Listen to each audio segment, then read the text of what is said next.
ജീവിതം കൂടുതൽ സൗകര്യപ്രദമാക്കാൻ മനുഷ്യൻ നടത്തുന്ന കണ്ടുപിടുത്തങ്ങൾ മനുഷ്യരാശിക്ക് തന്നെ വലിയ വിനയായി മാറിയ സംഭവങ്ങളുണ്ട്. അതിൽ ഏറ്റവും മുൻപന്തിയിൽ നിൽക്കുന്ന ഒന്നാണ് പ്ലാസ്റ്റിക്. കാരണം അത് ഭൂമിയിൽ അലിഞ്ഞു ചേരില്ല. പ്ലാസ്റ്റിക്കിന്റെ നിരോധനത്തെക്കുറിച്ച് കൂടുതൽ അറിയാം. Welcome to Vivek's views.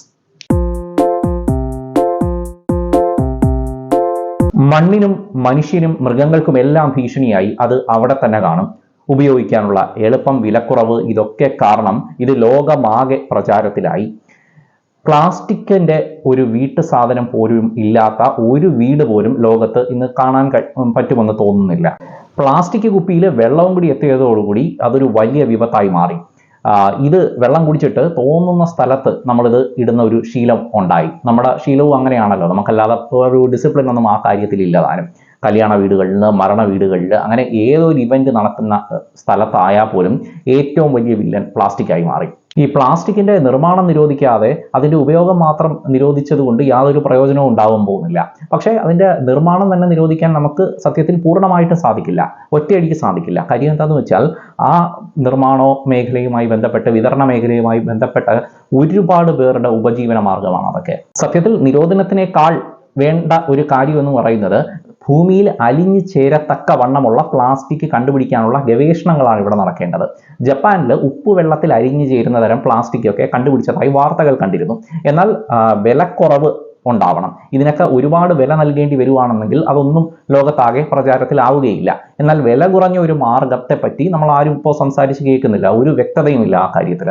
അതിനാൽ ഒറ്റത്തവണ ഉപയോഗിക്കുന്ന പ്ലാസ്റ്റിക്കിന്റെ നിയന്ത്രണം അനിവാര്യമാണെന്ന് കണ്ടാണ് ഇപ്പോൾ 10 മലയോര മേഖലകളിൽ എന്ന് പറഞ്ഞാൽ മലയോര വിനോദസഞ്ചാര കേന്ദ്രങ്ങളിൽ, ഏറ്റവും തിരക്കൊക്കെയുള്ള മലയോര വിനോദസഞ്ചാര കേന്ദ്രങ്ങൾ മാത്രമല്ല, കല്യാണ ഓഡിറ്റോറിയങ്ങൾ, റെസ്റ്റോറൻറ്റുകൾ, ഹോട്ടലുകൾ, ഇവിടെയെല്ലാം പ്ലാസ്റ്റിക് ഇപ്പോൾ ഒറ്റത്തവണ ഉപയോഗമുള്ള പ്ലാസ്റ്റിക്കുകൾ നിരോധിച്ചിരിക്കുന്നത്.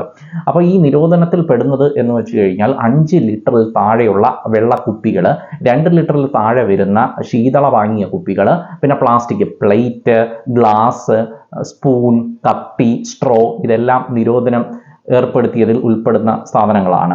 ഈ ഒക്ടോബർ 2 ഗാന്ധി ജയന്തി ദിനം മുതലായിരിക്കും ഈ നിരോധനം നിലവിൽ വരിക. നിരോധനമില്ലാത്ത സ്ഥലങ്ങളിൽ പോലും ഇത്തരം നിയന്ത്രണങ്ങളൊക്കെ അനിവാര്യമാണ്. ഇനി സർക്കാർ വക ഒരു നിയന്ത്രണം വന്നില്ലെങ്കിൽ പോലും നമുക്ക് സ്വയം നിയന്ത്രിക്കാവുന്നതേ ഉള്ളൂ. പണ്ടത്തെ കാലത്തേക്ക് തിരിച്ചുപോയി മൺപാത്രങ്ങളൊക്കെ ഉപയോഗിക്കണമെന്ന് പറഞ്ഞാൽ നടക്കുന്ന കേസല്ല. പക്ഷേ കാരണം അതിന് വില കൂടുതലാണ്, ഭാരം കൂടുതലാണ്, ഇതൊക്കെ ഉണ്ട്. പക്ഷെ നമ്മുടെ വാട്ടർ ബോട്ടിലുകളൊക്കെ നമുക്ക് ഒരു പ്ലാസ്റ്റിക് വെള്ളം എല്ലായിടത്തു നിന്നും മേടിക്കുന്നതിന് പകരം ഒരു സ്റ്റീൽ വാട്ടർ ബോട്ടിലൊക്കെ നമുക്ക് യൂസ് ചെയ്യാൻ പറ്റുന്നതേ ഉള്ളൂ.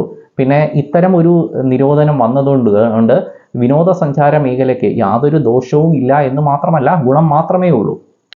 കൊച്ചി ബ്രഹ്മപുരം മാലിന്യ സംസ്കരണ പ്ലാന്റിന് തീപിടിച്ചതുമായി ബന്ധപ്പെട്ട് സ്വമേധയാ എടുത്ത ഒരു ഹർജിയിലാണ് ഇപ്പോൾ justice Bechu Kurian, Thomas P Gopinath ഉൾപ്പെടെയുള്ള ജഡ്ജിമാർ ഈ ഒരു വിധി പുറപ്പെടുവിച്ചിരിക്കുന്നത്. അപ്പോൾ സർക്കാരിന് ചെയ്യാൻ പറ്റുന്നത് ഈ നിരോധനം ബാധകമാക്കുന്നതിനൊപ്പം പ്ലാസ്റ്റിക്കിന്റെ പുനരുപയോഗ സാധ്യതകൾ വർദ്ധിപ്പിക്കാനുള്ള നടപടികൾ കൂടി സ്വീകരിക്കേണ്ടതാണ്.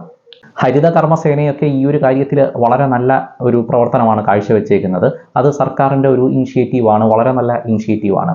പിന്നെ നമ്മൾ ഒരു കാര്യം ഓർക്കേണ്ടതെന്ന് പറയുന്നത്, ഈ പ്ലാസ്റ്റിക് ഒരു വേസ്റ്റാണ് എന്ന് നമുക്കറിയാം. അപ്പോൾ ആർക്ക് വേണ്ടിയാണ് ഈ പ്ലാസ്റ്റിക് വേസ്റ്റ് ക്രിയേറ്റ് ചെയ്യപ്പെടുന്നത്?